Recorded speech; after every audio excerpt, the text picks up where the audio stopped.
What exactly is the take going forward? Yeah, I think there's a lot coming with the Fed's actions next week. And what has been clear this year, and I think will continue, is despite some new estimates of where we might land, the Fed's going to continue to raise rates to combat inflation until they get to their targets. So volatility will persist in our markets going forward. And I think more so than now, the markets have really absorbed a lot of rate change over this year. And in 2023, investors in fixed income markets can be positioned very differently than they were in 2022. So no matter what the Fed does or says next week, I think what matters is that there's an incredible amount of opportunity in the bond market that hasn't existed for decades for investors' portfolios. It seems, Nathan, as though many investors, maybe at least some of them, have seized on some of the opportunities of this big investment opportunity that Joanna speaks of, because I remember seeing a 10-year Treasury note yield at around 4.25%. It's been bought all the way down to closer to 3.5% at this point. It seems as though there's a mood developing that says, hey, you know what, if I can get risk-free money at 4+%, I'll take it.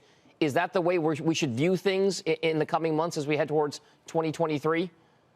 We've definitely seen a move, and we're hearing from our clients too that, yields at these levels are getting increasingly attractive at seemingly potentially less risk than they could find elsewhere in the marketplace. So the attractiveness is there, and the reality is the volatility is also still there to an extent. Although I would say volatility in the fixed income markets has come down some, but we are still seeing some pretty sizable moves on a daily basis, and we still believe that a lot of central banks, including the Fed, is quite highly dependent on data. And so while inflation may have peaked in the U.S., it is a really big question as to how sticky for how long, and how long will it take for the Fed to decide before they can actually go in the other direction when it comes to monetary policy. So there's still quite a few questions out there, despite attractiveness that we're starting to see in some of the fixed income interest rate environment. Nathan, questions are one thing, but you're a chief investment officer at Manulife. I mean, it's your idea, it's your job to look at those questions and try to answer them and make an investment strategy for them. So what exactly then do you do,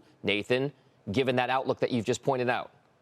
Yeah, we are definitely bringing up our duration in our portfolios for quite some time this year, and including the later part of last year. We were pretty underweight the broad duration dynamics in the marketplace, as well as credit exposure in our portfolios. But now we're much more closer to neutral. So we are bringing up the duration of our portfolios to take advantage of some of the opportunities that we're seeing. And in particular, we think the investment grade markets are a reasonably safe bet to be. There's still some uncertainty in our view on the lower quality stuff out there, just given the nature of the recessionary dynamics that we might see in the coming year. But I would say, generally speaking, credit has held up pretty well, because the baseline in our view is that while there may be recessionary dynamics globally that are kind of rolling across regions, the severity of that really isn't the question. It's really about the duration of how long we'll be in a slower growth environment. So, Joanna, I mean, Nathan brings up an interesting point. We've been focused very much, and rightfully so, on risk-free rates, the U.S. Treasury yield curve and everything else happening there.